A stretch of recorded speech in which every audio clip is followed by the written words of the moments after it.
حضرت عمر رضی اللہ تعالیٰ عنہ نے اپنے ساجزادے حضرت عبداللہ بن عمر رضی اللہ تعالیٰ عنہ کو خط میں یہ لکھا: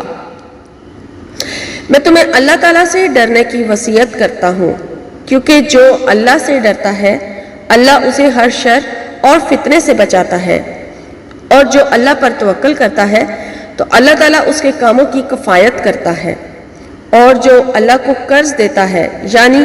دوسروں پر اپنا مال اللہ کے لیے خرچ کرتا ہے تو اللہ تعالیٰ اسے بہترین بدلہ عطا فرماتا ہے،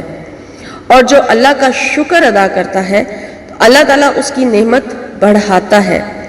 اور تقوی ہر وقت تمہارا نصف اللیل اور تمہارے اعمال کا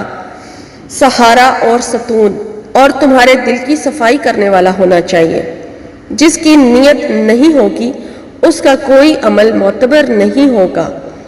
جب تک پہلا کپڑا پرانا نہ ہو جائے نیا کپڑا نہیں پہننا چاہیے۔